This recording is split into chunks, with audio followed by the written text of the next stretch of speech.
just surrounded. What's up, Druids? So let's hop into it. This is the funniest build in Season 5, and it actually is okay. It's not like an absolute terrible meme build. It actually can do some quite good damage. Sometimes you can shout and you can actually delete an elite pack, which is the funniest thing ever. I just love how it actually looks in gameplay. But first off, though, I do want to give a huge shout out to Ace from Goblin Inc., as I got this idea from him as he uploaded a video and he was really curious to see if anyone could make the build not require Tempest Roar, because it is kind of a hurdle that you have to get over because you're going to be a lot squishier if you run it, and on top of that, it's almost a wasted slot in the build. However, we have actually kind of found somewhat of a solution to the problem that he mentioned that he wanted someone to find out, and that is the aspect of the alpha. So, starting right off, let's go over kind of how the build works, because how it works is you need to have the target be poisoned in order for the unique property of the item to work. So, with this build, it is the Flesh Renderer. This is your main source of damage, and how it works is the unique power. Whenever you cast a defensive skill, you can deal X damage to poison enemies, and it gets increased for every 100 willpower that you have. So the more willpower you have, the more damage that you get. So ideally, anywhere that you can get greater affix to willpower, you definitely want to go ahead and try to go for that, which is pretty easy. It's not like a very difficult thing to hit. But specifically, that is what's dealing all the damage. Now, you do also have to poison the enemies. So there are a couple different ways that you can play it. So you can play it with Hurricane, and then you can have your Werewolf skills also be Storm skills, or vice versa, and then you can then activate and get the poison from that. But the thing with that is the build becomes a lot squishier because you don't happen to have the damage reduction from Harlequin or the extra cooldown reduction to really get this build up and running. By the way, just as a really quick warning, this is not a leveling build. You have to be at endgame. You have to have good pieces of gear in order for this to work, because you do need a lot of cooldown reduction in order for the build to actually function properly, with two specific things. Getting infinite Cataclysm, so infinite ultimates, infinite vulnerability. This is required to have at 100% uptime, otherwise the build will fall apart because it just simply doesn't have the damage. Now, it doesn't use any resources, so it is an infinite resource build, but the damage actually can come from Debilitating Roar or Blood Howl. There's actually two different variants while I was kind of testing out.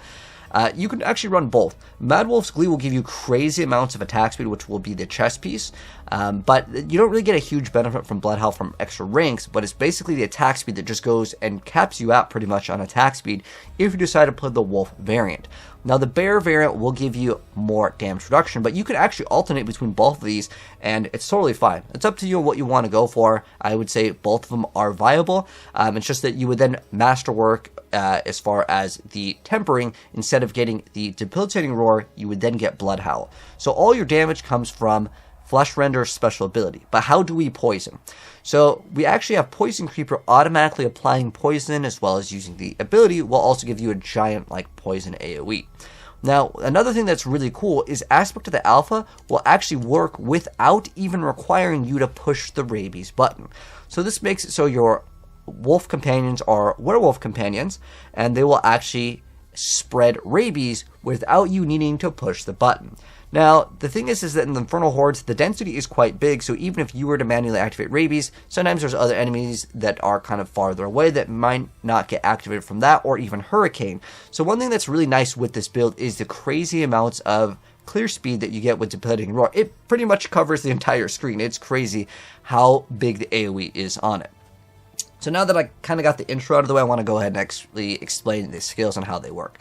So for starters, the target must be poisoned in order for you to deal damage. Whether that's rabies, that is the Poison Creeper, or the automatic activation of the Aspect of the Alpha, however you want to get it, they need to be poisoned in order to deal the damage. So that's for starters. Then you want to use Blood Howl just so you get extra attack speed, and then also Debilitating Roar to get damage reduction. And also with the skill tree, we're going to get a benefit off of being in Werewolf and Werebear. So you can kind of shout both of them every once in a while. Even if you're playing the Werewolf build or the Werebear build, you just kind of swap between them. And then we have Poison Creeper to poison things, and then we have Wolves because we want the Wolves to automatically activate. You don't have to push the button, although sometimes, I'll be honest, the Wolves in general, just with AI, with Diablo 4, sometimes the AI just kind of slacks off, so you can use it for that. And then Rabies is our source of automatically applying poison if the targets need to be poisoned. If you want to push it, it's up to you. You definitely need it in order for the build to feel extra smooth. When again, the wolves, sometimes they generally just slack off. Sometimes I've caught them just kind of just getting stuck on things, so it helps out a little bit, and it's just kind of an empty slot here. And then we have Cataclysm. So Cataclysm will give us infinite vulnerability, which is something that any build in Diablo needs, and it's really great for the Druid to have infinite Cataclysm because, well, it's 100x damage if you happen to roll a good Menorach Ring. Then for the Spirit Boons, we're going to be playing Wariness, and then we're also playing some Scythe Talons, extra crit strike chance. We can get maximum life or attack speed, whatever one that you want. And then with Wolf, we get to extend the duration of our ultimates. And then we have Masochistic, so we're able to get extra heals. So the bounce back for this build is actually pretty good. It's actually quite a tanky build because we're constantly using this, which will also give you damage reduction. And then as far as the gear goes, you definitely want to run Harlequin. There is a build technically with Tempest Roar, but it's up to you on what you want to actually play. But I think Harlequin is just way better because it gives you way more damage reduction, and it gives you all these ranks to Debilitating Roar, which makes gearing so much easier and more achievable. This build, just as a heads up, if you want to play the Tempest Roar build, you need absolutely perfect masterworking and greater affixes like everywhere that you can go. It's really difficult to play that variant of the build, and it is actually squishier. Unfortunately, Tempest Roar doesn't give you great utility. I feel like the Druid definitely needs to have one of those like Kanai's Cube thing, because the fact that so many builds like want to play Harlequin or Andariel's, but then you're stuck because you're like, you have to play Vasili's Prayer or the Tempest Roar just kind of sucks. So Harlequin is just going to be really good for that reason. But there are other options. And then we run the Virulent aspect. So this allows Rabies to have an insanely good cooldown. But to be honest, you can actually run without this. It's up to you how you want to play it. You can actually play with the thing that absorbs enemies, and then you can get like a damage multiplier. You can play Tyraels. It's up to you on what you want to play in this slot. But you can also get Debilitating Roar cooldown if you need it. I'm just going to go ahead and just put a bunch of different recommendations. Keep in mind, you don't even have to get all these things like triple crit masterwork. I'm just throwing them here in the build so you guys can kind of run the build until you get the cooldown to feel good, with specifically Debilitating Roar having no cooldown. Remember, it must hit a target in order for the Bold Chieftain's aspect to actually function properly. And then we're playing Inner Calm over here, so we're able to get some extra damage, but you can really run anything in this category. It doesn't really matter. You can even throw in the Hunter's Zenith, which I've written in the notes, and then you can actually drop Inner Calm if you want to. And then we run Spirit Bond because you don't want the pets to actually die. You do get some damage reduction, but we're just running this so the pets don't die. And then, you know, obviously the pets apply the rabies, so they apply the poison, and it will spread too. And then we have Wild Heart Hunger, just like any shape-shifting Druid build. And then we're playing the Flesh Renderer.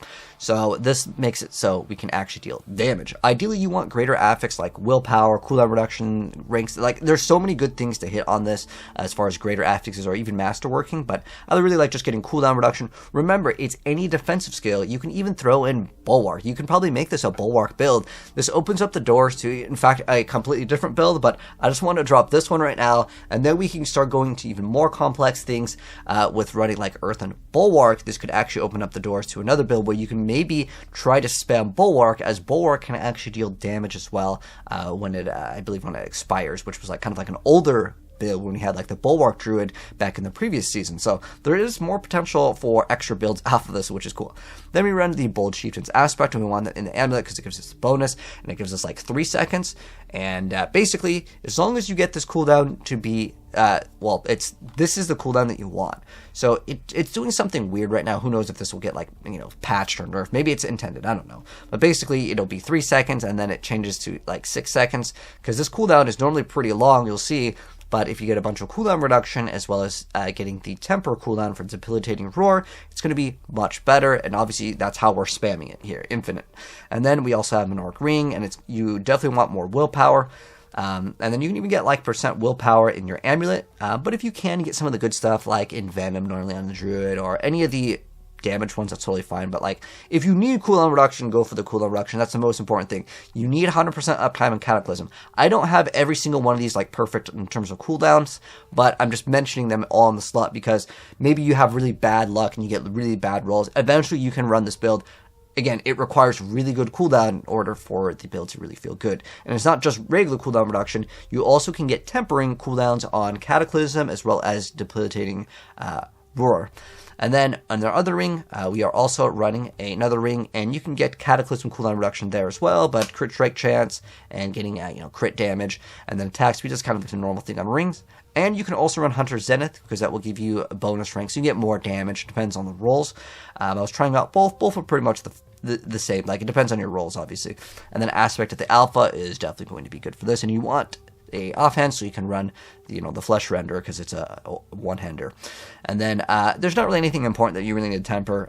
You can run Rabies Duration if you want to, but nothing too important there. And then for the gems, obviously it's like the same thing like on every single build, which is going to be emeralds, and then rubies, and then diamond / skulls. You're going to be okay with armor cap, because that's one of the things that you have to jump over in terms of hurdle if you do play the Tempest Warbarian, because then you slack on some of the other defensive stats.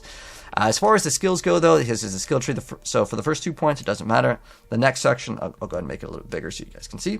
And basically, with our Headbanger Druid, we're going to be primarily in bear form. I mean, this doesn't really matter too much. It's just more movement speed. And the build has incredible giant AoE. So we want to go ahead and get Iron first. So damage reduction over here. We want to put more points into Debilitating Roar, because more points equals more cooldown. While Blood Howls, you don't get more cooldown on it. What you get is more HP. So this is almost like an infinite potion with Blood Howl. It's pretty cool. And then you have this to give you extra resistances, because we don't run Tyraels. But if you want to run Tyraels, you can get extra points here, and you can put it into whatever you want. And then, since we're running Harlequin, we don't need to put a point into Wolves. There's nothing really here that's good with Wolves. But with the Poison Creeper, we can get extended Poison Duration, which is great. And then we also have this, so we can apply these little little bolts. If you want to get these as well, it's not the end of the world if you grab these. And then we're also getting Mending over here. Now, this is where it gets optional. If you want to play the glyph, you can take Provocation. If you want to remove this, by all means, go for it. Remember, it's the next non-defensive skill, so it won't count that skill, but you can get a glyph, or if you overpower, you get another damage multiplier. So this one is optional. I don't even have it slotted in terms of like the glyph, but it is another way that you can play, because a lot of stuff with Druid is like, Earth skills, Storm skills, and you just have extra room for glyphs. And so if you want to play this, it is optional over here. And then we have Cataclysm. So Cataclysm is going to give us that vulnerable, and we're going to get the extended duration, defensive posture, quick shift, and heightened senses. You could take the points out of Provocation if you want to, and put it into Natural Fortitude. I'm going to put maybe we'll make another variant of this with the Bulwark as well, but again, it's kind of up to you. And then Bestial Rampage. So Bestial Rampage will be great because it'll give you some more damage. And one thing that I do really like with this build is that with the bosses, the AoE clear is actually not too bad at all. This is on a Infernal 7. And so the AoE size is actually pretty big. So once you get everything poisoned, and ideally you want to try to kill all of them at the same time.